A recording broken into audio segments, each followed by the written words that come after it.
Here? Of course. Hi. Hi. James Talarico, State Representative. Proud to be here with the Finish the Five Coalition. And So- I love your little button here. Thank you. It was cheaper than the Taylor Swift one that I wanted. Yeah, exactly. So, do you mind telling folks a little bit why you and your office are interested in Finish the Five? Yeah, so I before I ran for office was a public school teacher. And so when I was in the classroom, I always kept my eye on the most vulnerable kids in our classroom community, right? Because if I knew that those kids were taken care of and learning and growing, then I knew everybody was taken care of and learning and growing. And so now as a teacher turned policymaker, I try to keep my eye on the most vulnerable kids in our system. And in my view, those are the kids that are in youth prisons around Texas. And so since when I first got elected,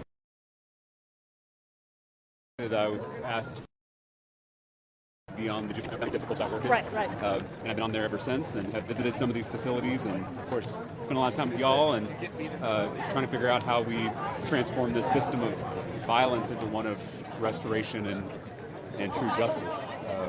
And so I'm hopeful, given, there's in politics, you never let a crisis go to waste. And obviously our system is in crisis right now with the news that kids are locked in windowless cells for 23 hours a day, urinating in empty water bottles.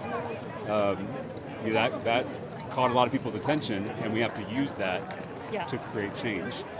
So I'm hopeful this session we can work across the political aisle. I don't think this is a partisan issue.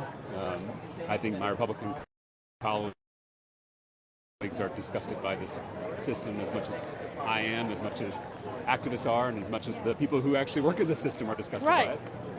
So with that kind of energy and political will, we have to be able to get something done.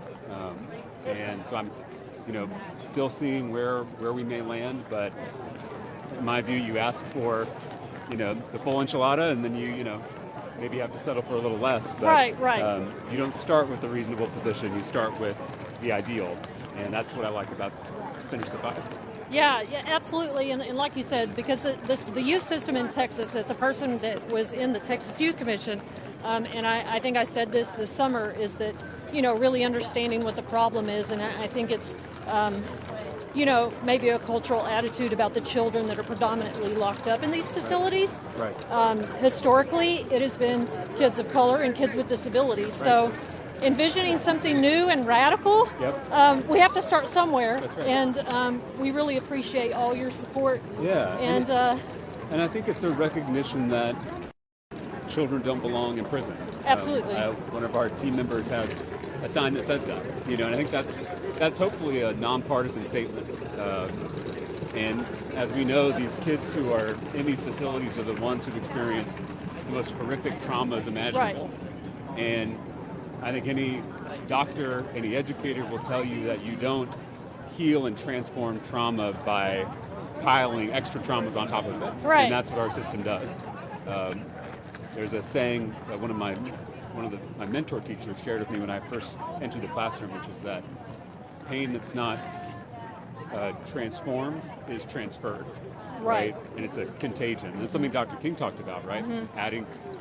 Adding violence to violence only multiplies violence, and that's the choice that we have in front of us as policymakers. Do we transform pain or do we transfer pain? And right now our system transfers pain and doesn't solve the problem. And for my Republican colleagues, that's a waste of money. Exactly. It's ineffective government, inefficient government.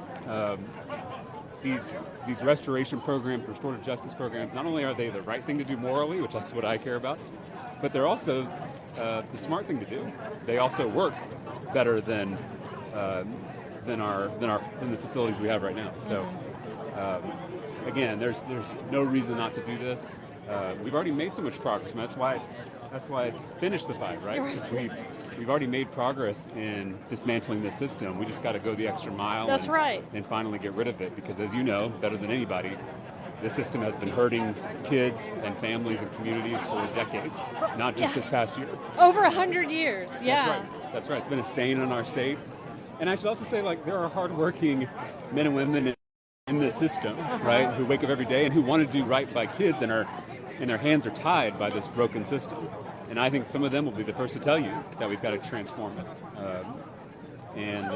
Again, I'm hopeful we build those coalitions.